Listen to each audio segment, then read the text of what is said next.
Hey everyone, welcome to 2 and 3D. So this is a puppet I just made for a client. And this puppet is quite important because because of this puppet I re-ended most of my process of making characters, and I decided to include the use of scripting, like programming, my knowledge in programming, my knowledge in JavaScript. I had to use it. That was why this character actually took so long for me to make, because I had to make the hands easy for me, considering I'm working on that software. So the reason why I've not given any update for that particular software, that is the software where you'll be able to create puppets. You'll be able to use my template to create your own puppet. So the reason I've not made any updates is because I think I have to change certain things in the software. Initially, I've been working on different templates, that's different puppets, so that the more the puppets, the more variation of characters you'll be able to create with it. And so far, I think I've actually created over 60 puppets, especially for this software. Well, so one issue that I kept having was because each of the characters that I was making had different hands, and maybe in some cases this one will have a short sleeve, this one will have muscle, this one will have this and whatever, no sleeve, like that. So in those cases, going through, because each of those, if each of my each of the templates that I'll be putting on this in the software would have over 17 cycle hand triggers. So it means I will have to be creating a lot of arms to be able to make so many. And initially I was actually making them, but it's just that it's taking way too long. So that was why I decided to incorporate my scripting, so that I'll be able to automate some of these processes. And I successfully did that. And this puppet you are seeing right here is a result of that.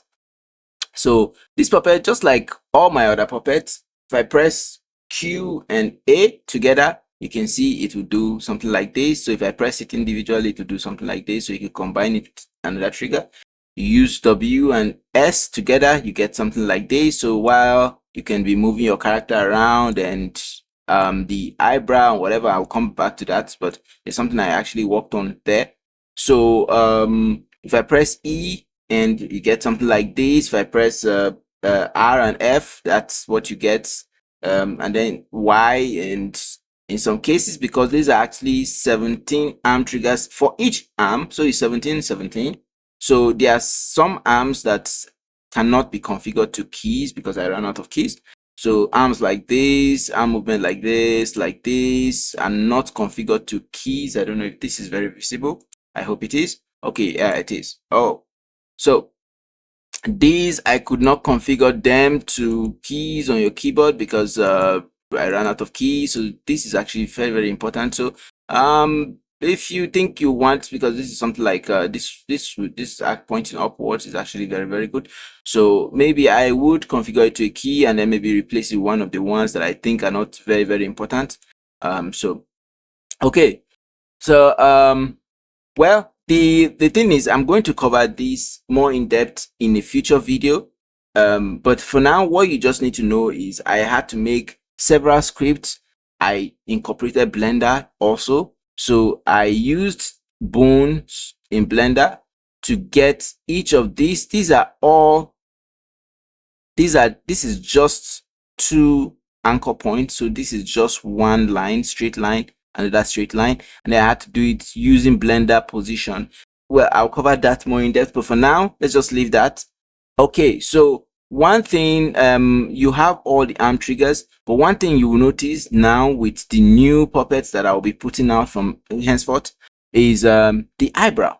So the eyebrows are just, each of them are, these are some of them, most of them are cycles. So they are like two layers.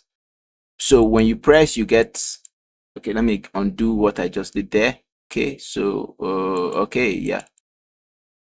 So what I ended up doing was, if I go into the rig, I separated them. Initially, what I used to do is I manually, like, I create these triggers for his brow and then for the eyes, and then I join them together. It saves me a lot of time during editing.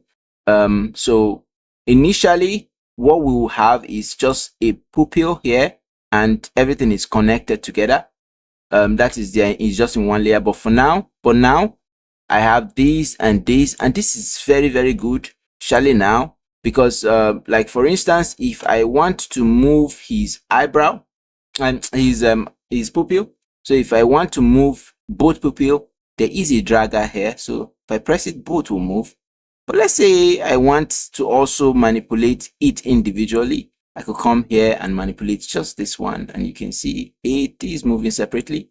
So you could do something like a confused kind of look, and this actually works way, like, really, really cool, because this is a Rick and Morty kind of character. So you can move this individually, and it's the same thing with the eyes. So the eyes, you can manually select each eye, and this is so that it will give you a wide range of emotions, kind of.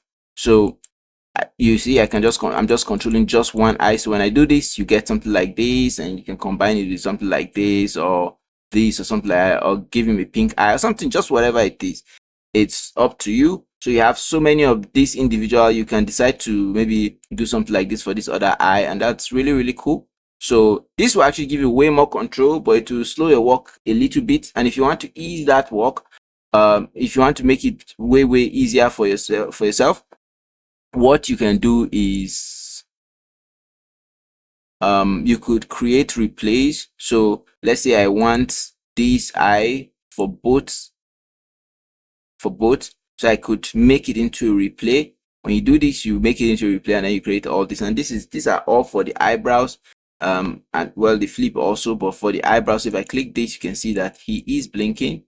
This is for the brow, so you can see, and I already configured that to those two keys, because I like manipulating the eyebrow, because the eyebrow says a lot about what the character is feeling at that particular point. So this is 1, 2, 3, 4, 5, 6, 7, 8, 9, 10. Oh, sorry, 0. 0 is blink, Z and X. So that's pretty cool. So this tutorial is also supposed to help the client, so I'm going to be sending him this link. And just FYI, this character is not mine. I did not create the character. I did improve some aspect of the characters, like I added his legs, because this is supposed to be for a podcast. The character is supposed to be sitting, and there's supposed to be a table like this over here. So I was just giving an image without the legs and some other stuff like that, the shoulders and stuff like that. So I just improved it a bit. So that's all I did, but this is not my character. So this will not be on my website. I cannot sell this character because it is not of my doing. So that's basically it. Maybe in the next video I'll cover some of the process of how to make automate the amp, whatever thing like that, to make it way, way more easier for you to be able to create cycle triggers. And this is something that I'm hoping I'll be able to, like, get rid of, maybe, because aside from this software, I'm also working on an animation software that is like a combination of Adobe Character Animator and some other software, some features that I feel like should have been carried into Adobe Character Animator, but were never, like, I even complained. There were a period where I messaged Adobe, complained, told them that, oh, these are some stuff that you can do to improve this software, but it's like the management is a bit slow with improving, like updating the software in general. So I think, so I'm working on my own animation software, and it will have most of the features, basically all the features in Character Animator, and you'll be able to draw directly in the software, and you'll be able to manipulate most of these things and have them as a trigger or whatever. Just well, that is in the future, but for now, thank you for watching. Please give us a like, give us a sub. It will help us to reach more people, and it will also help us to reach you with more contents like this in the future. Thank you, and bye for now.